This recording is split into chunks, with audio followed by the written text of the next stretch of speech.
Nakatayo si Goku sa harap ng puno ng panlunas. Napakahigpit ng pagkakakuyom ng kanyang kamao na nanginginig ang mga kalamnan ng kanyang braso. Dahan-dahang nilibot ng kanyang mga mata ang mga puntod na nakakalat hanggang sa abot tanaw, na para bang iyon ang naging wakas ng isang buong mundo. Pagkatapos ay nagsalita siya sa mahinang tinig, ngunit punang galit. Huwag mong sabihing ang lahat ng puntod na nakita ko mula nang dumating ako rito ay pag-aari ng mga naninirahan sa mundong ito. Dahan-dahang huminga si Verkan. Ibinaba niya sandali ang kanyang ulo, saka muling tumingin kay Goku na may matinding lungkot sa kanyang mga mata. Sa kasamaang palad, tama. Halos wala nang natira. Kami na lang at ilang nakaligtas. Mabibilang mo na lang sila sa daliri ng isang kamay. Sandali siyang natahimik habang nakatanaw sa mga puntod. Pagkatapos ay nagpatuloy siya sa mas mabigat na tinig. Ito ang ginawa ng Daishinkan. At ito ang katotohanang dapat mong paghandaan. Mas lalo pang hinigpitan ni Goku ang pagkakakuyom ng kanyang kamao, saka matalim na nagsalita. Kung ganoon, hindi na lang ako tatayo rito at maghihintay. Dudurugin ko mismo ang bungo niya. Matalim siyang tiningnan ni Verkan at nagsalita. At iyan mismo ang dahilan. Panahon na para sa tunay mong pagsasanay. Hindi siya nag-atubili. Nagpakawala siya ng isang matinis na sipol. Sa isang iglap, lumitaw sa likuran nila ang napakalaking puting dragon. Sumakay silang dalawa sa likod nito at lumipad sa napakabilis na bilis patungo sa palasyo. Humahagupit ang hangin sa paligid nila habang nagliliwanag ang mga mata ni Goku sa pananabik na matagal na niyang hindi naramdaman. Paglapag pa lamang nila, nagulat na si Goku sa tanawing bumungad sa kanya. Isang napakalaking arena ng labanan ang nagsimulang mabuo sa labas ng palasyo. Lumutang at umangat sa himpapawid ang mga gintong kubo habang nagbibitak-bitak ang mga bato sa paligid. Unti-unting bumuo ang enerhiya ng mga hangganan ng arena nang may kamangha-manghang katumpakan. Napatigil si Goku sa pagkamangha at nagsalita. Wow! Paano ninyo nagagawa ang lahat ng ito ng napakabilis? Huminto si Marel. Bahagyang namula ang kanyang mukha, saka mabilis na umiwas ng tingin upang itago ang kanyang hiya. Pagkatapos ay nagsalita siya sa seryosong tinig. Wala nang oras para humanga. Nahuhuli na tayo. Halika! Magsimula na tayo. Bahagyang umiti si Goku. Humakbang siya pasulong habang unti-unting tumataas ang kanyang enerhiya. Pagkatapos ay buong kumpiyansa siyang nagsalita. Ito ang matagal ko nang hinihintay. Sa wakas, totoong pagsasanay na. Samantala, bumalik ang Daishinkan sa palasyo. Kalmado ang kanyang mga hakbang. Ngunit may nakatagong bagay sa kanyang ekspresyon. Bigla siyang napatigil sa kanyang kinatatayuan nang may maramdaman siya sa kanyang likuran. Isang mabigat at pamilyar na presensya. Pagkatapos ay malamig siyang nagsalita. Hindi na kailangang magtago. Sa isang iglap, lumitaw mismo sa likuran niya ang dalawang gwardiya ni Zeno. Biglang nagbago ang aura ng buong lugar. Matinding galit na nagsalita ang Daishinkan. Akala ba ninyo mapipigilan ninyo ako? Sumagot ang mga gwardiya. Hindi. Ayaw lang naming may gawin kayong hindi nararapat. Umalis kayo sa daraanan ko bago ko pa kayong patayin pareho. Opo, Panginoong Daishinkan. Muling bumalik sa normal ang lahat. At ipinagpatuloy ng Daishinkan ang kanyang paglalakad. Pagkabukas niya ng pangunahing pinto, nadatnan niya si Zeno na naghihintay sa gitna ng bulwagan. Nag-aalab sa galit ang mga mata nito. Punang mabigat na enerhiya ang paligid, sapat upang halos hindi makahinga ang sinuman. Matalim na nagsalita si Zeno. Bakit ka natagalan ng ganyan? At bakit punit-punit ang mga damit mo? Ayaw mo bang sabihin sa akin kung ano talaga ang nangyayari? Sinubukan ng Daishinkan na itago ang lahat. Ngumiti siya ng malamig na ngiti at sumagot. Wala iyon. May ilang bilanggo lang na nagtangkang tumakas at tuluyan ko na silang hinarap. Isang segundo ng katahimikan ang lumipas. Pagkatapos ay dumating ang sagot na parang isang matalim na saksak. Nagsisinungaling ka. Sandaling nanigas ang mukha ng Daishinkan.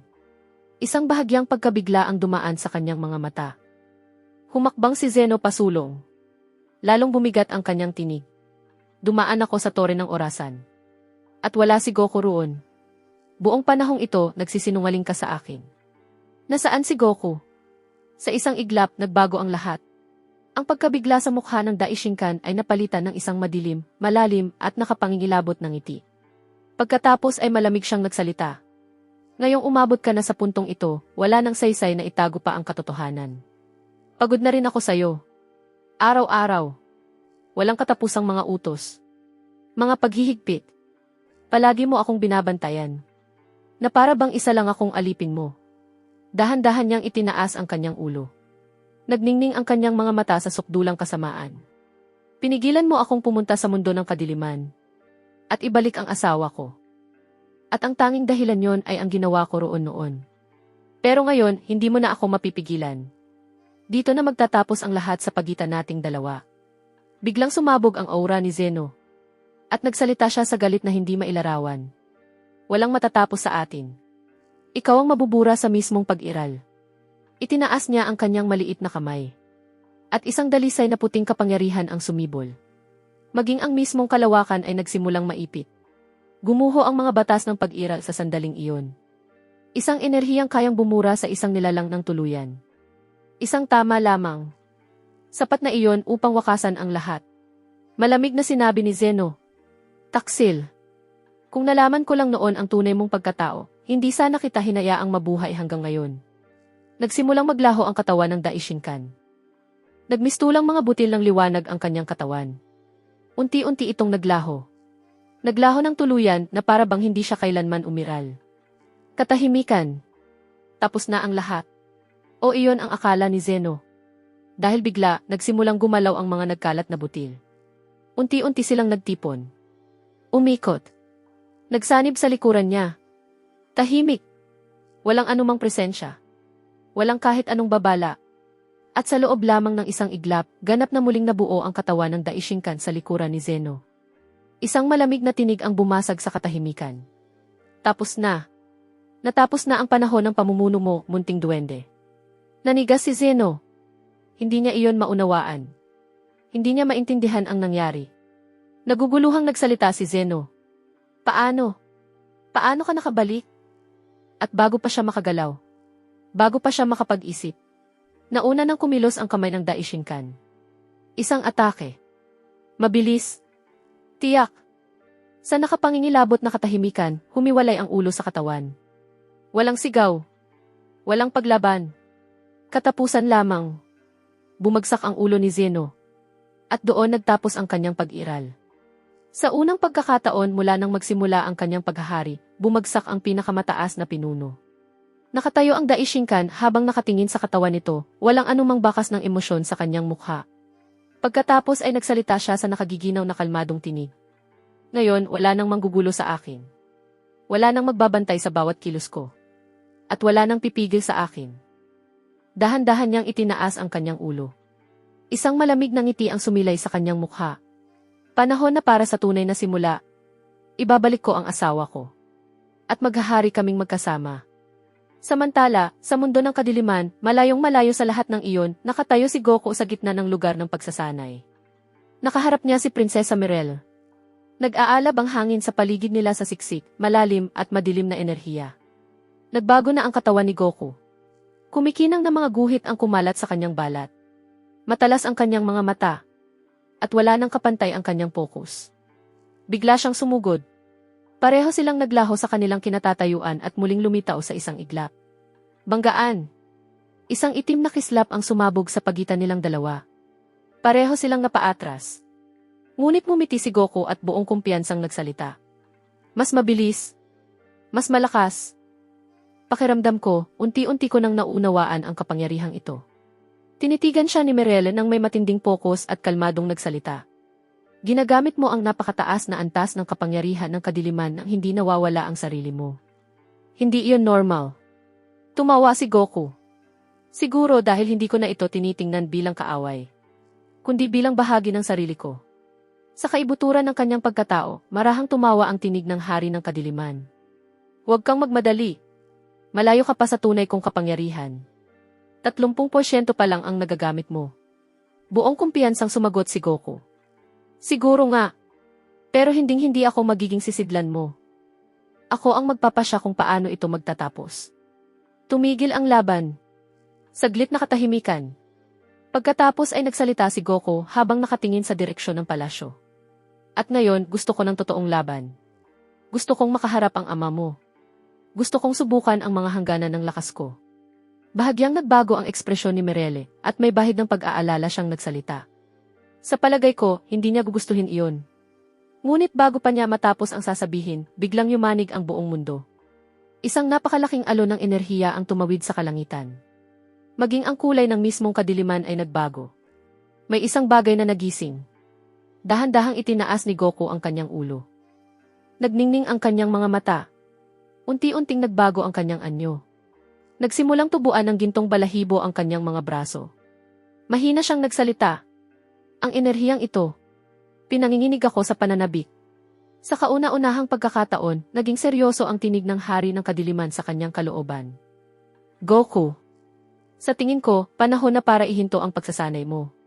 Mas mapanganib ang paparating kaysa sa inaakala mo. Mahinang bumulong si Merele. Ang presensyang ito. Impossible. At sa mismong sandaling iyon, biglang lumitaw si Verkan sa kalangitan sa itaas nila. Yumanig ang mismong kalawakan sa lakas ng kanyang tinig. Goku. Sa tingin ko, dumating ako sa tamang oras. Kailangan mong maghanda.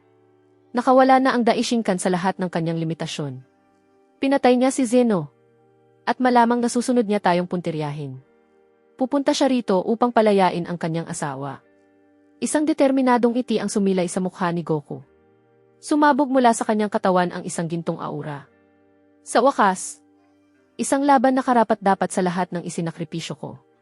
Matagal ko nang hinihintay ang laban na ito laban sa Daishinkan. Mula pa noong nakakulong ako sa impyernong bilangguan. At sa kaibuturan ng kanyang pagkatao, dahan-dahang iminulat ng hari ng kadiliman ang kanyang mga mata at nagsalita. Ngayon natin malalaman kung sino ang unang ganap na magigising. Ang Daishinkan ba at ang kanyang dugong immortal? O tayo?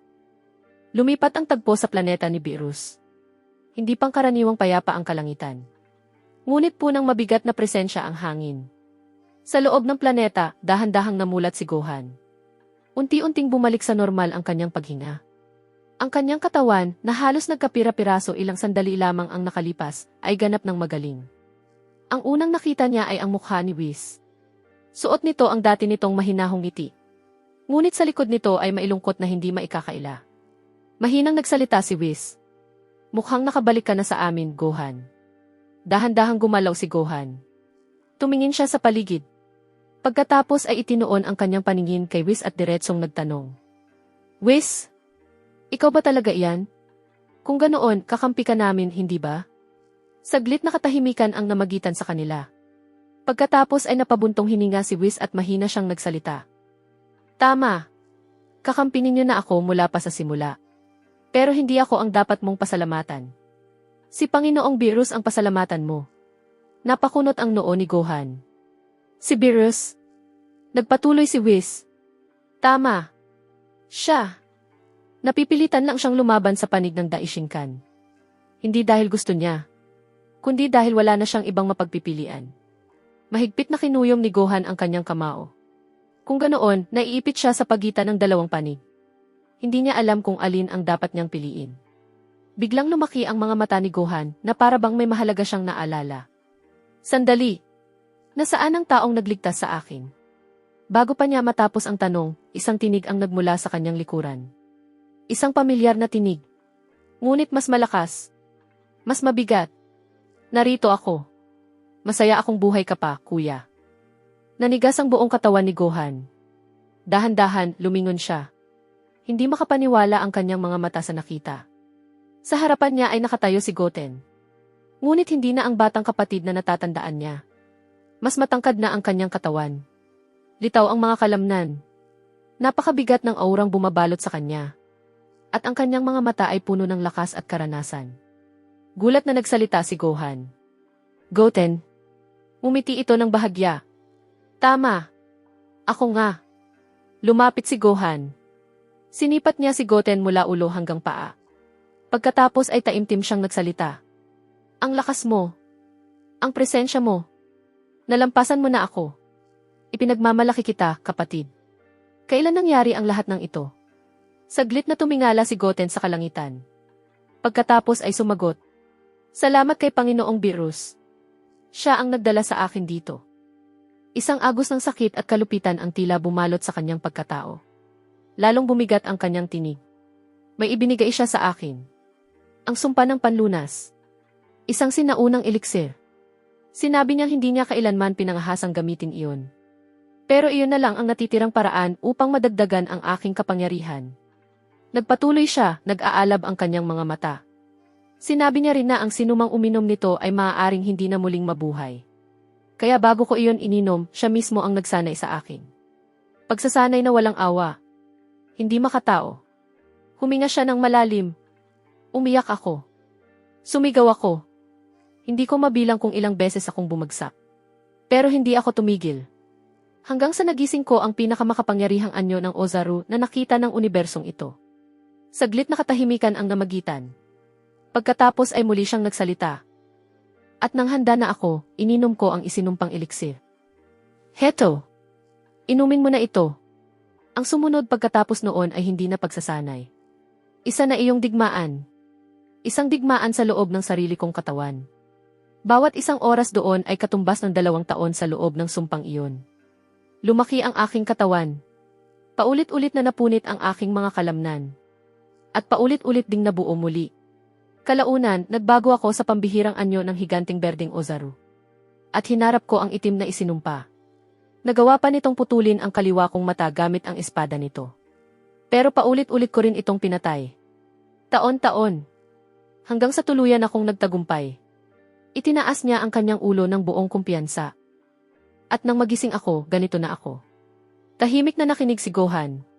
Punang paghanga at damdamin ang kanyang mukha.